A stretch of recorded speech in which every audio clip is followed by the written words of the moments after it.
बड़ी संख्या में इम्तियाज जलील मुंबई की ओर कूच कर रहे हैं। हमारे साथ खुद इम्तियाज जलील है, उन पर कुछ रामगिरी महाराज ने आरोप लगा, उन पर बात करते हैं। इम्तियाज जी, आपसे जानना चाहेंगे, आप जब कूच कर रहे हैं मुंबई की ओर, तब रामगिरी महाराज का बयान आया है कि आप जो है सियासत कर रहे हैं, विधायक आपको बनना है, लोकसभा चुनाव हार गए, अब विधायक बनना चाहते हैं, इसीलिए आप मोर्चा लेकर निकले।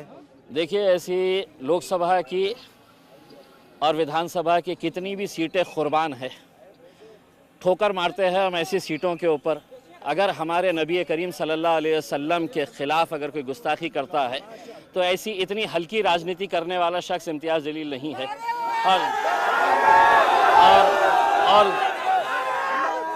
और दूसरी बात यह है कि मुझे राजनीति करने के लिए ये रामगिरी जैसे घटिया लोगों की ज़रूरत कभी नहीं पड़ेगी इंशाअल्लाह। उसमें मैं मेरे तौर के ऊपर मेरे जमहूरी इख्तियार है, मैं सिर्फ ये कहना चाह रहा हूँ, ये मुल्क में कायदा है, क़ानून है और ये संविधान है। अगर ये संविधान के हिसाब से मुल्क नहीं चलेगा तो ऐसे रामगिरी जैसे गुंडे मवालियों के हिसाब से तो देश चल नहीं सकता है, राणे जैसे गुंडे मवालियों के हिसाब से देश चल नहीं सकता है। उसमें मैंने सरकार को वक्त दिया था, टाइम दिया था कि आप इनके ऊपर कार्रवाई करो करके, और उनको एक चेतावनी दे रहा हूं, अगर ज़बान उनके मुंह में है तो उससे बहुत खूबसूरत ज़बान मेरे मुंह में भी है। जिस दिन मैं इस्तेमाल करूँगा, जिस दिन मैं खोलूँगा अपनी ज़बान, तो कोई इनके पास अधिकार नहीं रहेगा मेरे खिलाफ भी कार्रवाई करने के लिए, क्योंकि कायदा कानून सबके लिए बराबर है। उनके लिए कायदा अलग नहीं हो सकता है और मेरे लिए अलग नहीं हो सकता है। इसलिए अगर रामगिरी ये कह रहा है कि मैं राजनीति कर रहा हूँ, तो मैं रामगिरी को सिर्फ इतना कहूँगा कि रामगिरी, तेरे से बोलने तो लगाए थे सरकार ने, तू अपनी जान बचा के रख, क्योंकि यही सरकार तेरी जान के पीछे भी पड़ सकती है और ठिकड़ा हमारे ऊपर फोड़ सकती है। तो तू जब तक जिंदा है उस खौफ में जी कि तेरे अतराफ में जो लोग हैं कब तेरा गेम बजा देंगे, समझ में नहीं आएगा तुझे। तो ये भी कह रहे हैं कि आप जो है राजनीतिक रोटियां सेक रहे हैं इस रैली के बहाने। देखिए, मैंने आपके सवाल का जवाब मैंने इस हिसाब से दे दिया है।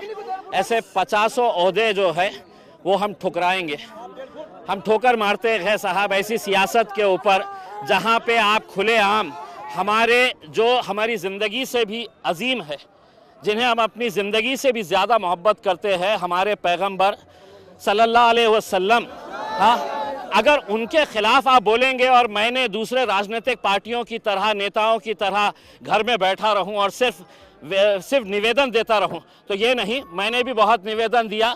अब मैंने सरकार को कहा कि एक मर्तबा अगर तुम देखना चाहते हैं कि मेरी भी ताकत क्या है, तो अल्हम्दुलिल्लाह ये देख लीजिएगा कि क्या है। महंत रामगिरी ने यह भी कहा कि विचारों का खंडन विचारों से होना चाहिए, ऐसी रैली नहीं निकालनी चाहिए थी आपको। मैं ये रामगिरी को ये कहना चाहता हूँ, जब तेरे प्रवचन के अंदर लोग सुनने के लिए आते हैं तो तेरे धर्म के बारे में अच्छा क्या है ये बता।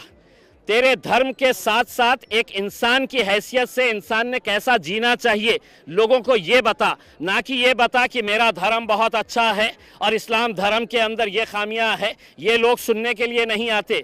तेरे जैसे किराए के टट्टू सरकार के इशारों के ऊपर नाचते हैं। भगवा चोला पहन के कोई भी अपने आप को संत और महंत कह नहीं सकता है। एक दौर था कि जब आसाराम बापू के कदमों के ऊपर ये सभी लोग पड़े रहते थे। आज आसाराम बापू जेल में पड़ा हुआ है। रामगिरी, तेरा भी वक्त आएगा। अभी आप कह रहे हैं रामगिरी महाराज का वक्त आएगा। उन्होंने एक और चीज कही है कि मैंने जो कहा था उसमें गलत कुछ भी नहीं है। तो मैं उसको चुनौती देता हूं कि तू वक्त दे, तेरे वक्त के हिसाब से हम आएंगे और हमारे साथ बैठ के चर्चा कर।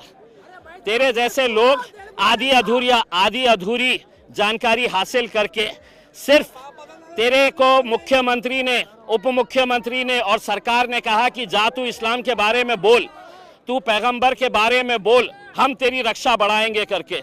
और अब मैं वो रामगिरी को ये कहना चाहता हूँ कि मुख्यमंत्री साहब, इसकी जान बचाइए, इसको Z+ सिक्योरिटी दीजिए, वरना रात में गलती से इसके कमरे में बिल्ली भी घुस आएगी ना तो ये डर के उठ जाएगा कि कौन आया है करके। वो कह रहे हैं कि मैं संत हूँ, संतों का काम होता है सत्य बोलना, मैंने सत्य ही कहा है। ये संत आजकल मार्केट में, ऐसे संत मार्केट में हर गली के अंदर घूम रहे हैं, भगवा चोला पहनते हैं, अपने आप को संत कहते हैं, महात्मा कहते हैं। असल में ये पैसा कमाने का धंधा ये लोगों ने बना लिए है करके, इनके पास कोई जानकारी नहीं है। अपने धर्म के बारे में बात करो, अपने मजहब के अंदर क्या अच्छा है ये बताओ लोगों को, ना कि तुम किसी दूसरे धर्म का पोस्टमार्टम। और आप क्या समझ रहे हैं कि मेरी जबान मेरे मुंह में नहीं है क्या? मैं नहीं बोल सकता हूं क्या? किस किस मुद्दे के ऊपर मैं बात कर सकता हूं? ना तो मेरी तहजीब इसकी इजाजत देती है, ना मेरी संस्कृति इसकी इजाजत देती है, और ना मेरा मजहब इसकी इजाजत देता है। इसीलिए मैं खामोश बैठा हुआ हूं। आज आपकी तिरंगा रैली के खिलाफ गंगापुर में एक बड़ा हिंदू विराट मोर्चा निकाला गया, जिसमें उनका कहना था कि हम रामगिरी महाराज के समर्थन में मोर्चा निकाल रहे हैं। मेरे जितने लोग उतने कोने में खड़े हुए हैं ना, उतने लोग भी तुम्हारे गंगापुर में जमा नहीं हुए हैं जितने मेरे पास आए हुए हैं करके। और ये क्या करे हैं, हिंदुस्तान के जितने भी सेमड़े सामड़े हैं,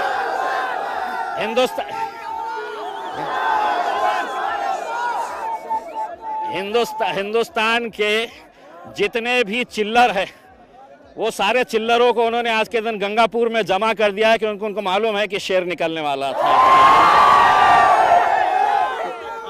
तक आप जो है इगतपुरी तक पहुंच चुके हैं, क्या काफिला मुंबई तक जाएगा? और चूंकि हिंदू संगठन जो आपके खिलाफ है, तिरंगा रैली के खिलाफ, जो आपकी रैली के खिलाफ है, देखिए मैंने पहले भी साफ कहा है कि मैं यहाँ पर इतने सारे लोग जो आए हैं, ये इस मुल्क से मोहब्बत करते हैं। हमारा मजहब हमें ये सिखाता है। मैं किसी भी धर्म के खिलाफ नहीं आया हूँ, किसी देवी देवताओं के खिलाफ नहीं आया हूँ। मैं ये कहने के लिए आया सरकार को कि अगर ये रामगिरी के खिलाफ अगर 60 FIRs रजिस्टर हुए हैं, तो किसने पुलिस वालों के हाथ बांध रखे हैं कि इसके ऊपर कार्रवाई करने के लिए? ये नहीं कर रहे हैं। मैंने सरकार को, हुकूमत को, पुलिस को वक्त दिया था, इन्होंने नहीं किया। इस वजह से मजबूरन मुझे यहाँ पर आना पड़ा। लोग कहते थे कि इम्तियाज जलील को तो घर के बाहर भी निकलने नहीं देंगे। अरे अल्हम्दुलिल्लाह 200 किलोमीटर चला आया हो, किसने रुकाया? एक आखिरी सवाल मेरा, उनका कहना है कि आप अदालत जाइए, इस तरह से मोर्चा निकालना उचित नहीं है। अदालत जब जाना है तब जाएंगे, तेरा हिसाब कैसे लेना है हमें भी आता है। शुक्रिया हमसे बात करने के लिए। तो ये थे इम्तियाज जलील। इनका कहना है कि महंत रामगिरी चाहे जो भी आरोप लगाए, लेकिन वो अपने इस आंदोलन को मुकाम तक पहुंचाएंगे। और रामगिरी महाराज को ये भी कह रहे कि वो सियासत नहीं कर रहे हैं, और उनके पैगंबर के लिए, नबी के लिए वो तमाम कई कुर्सियां, कई पद जो है वो छोड़ने के लिए भी तैयार है। कैमरामैन अरुण के साथ दिनेश मौर्य, इंडिया टीवी, इगतपुरी।